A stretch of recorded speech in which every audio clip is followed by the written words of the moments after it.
Telangana is one of few states with a fully operational cyber security bureau and a dedicated cybercrime helpline to protect citizens. We launched 7 new specialized cybercrime police stations in last year. I congratulate the DGP and Director of Cyber Bureau for creating these facilities.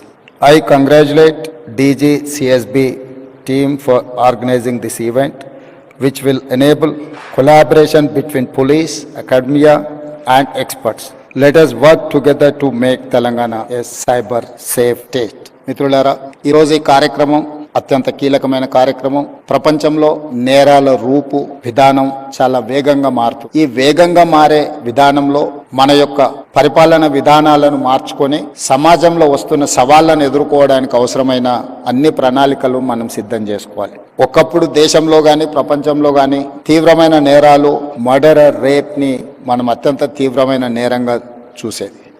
అదేవిధంగా దోపిడీలు చేయాలి అంటే నేరగాళ్ళు మన ఇంటికి రావాలి, మన తలుపులో మన కిటికీలో బద్దలు కొట్టాలి, మన ఇంట్లోకి రావాలి, మన త్రిజోరీని పగలగొట్టి తీసుకెళ్ళాలి.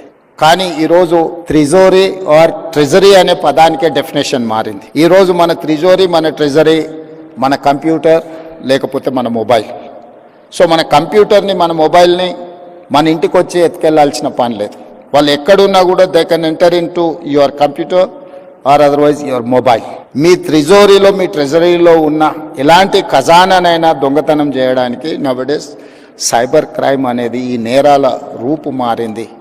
ఈ నేరగాళ్లను పట్టుకోవడానికి అవసరమైన విధి విధానాలను రూపొందించుకోవాల్సిన అవసరం ఉన్నది.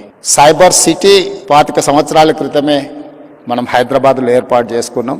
ఈరోజు సైబర్ నేరాలను నియంత్రించడానికి కూడా ఈ దేశానికి ఆదర్శంగా మొదటి స్థానంలో తెలంగాణ రాష్ట్రం ఉన్నది.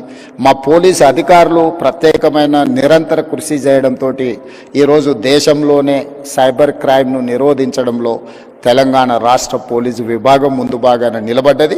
ఇది మేము చెప్పడం కాదు, కేంద్ర ప్రభుత్వమే గుర్తించి మా అధికారులను అభినందించింది.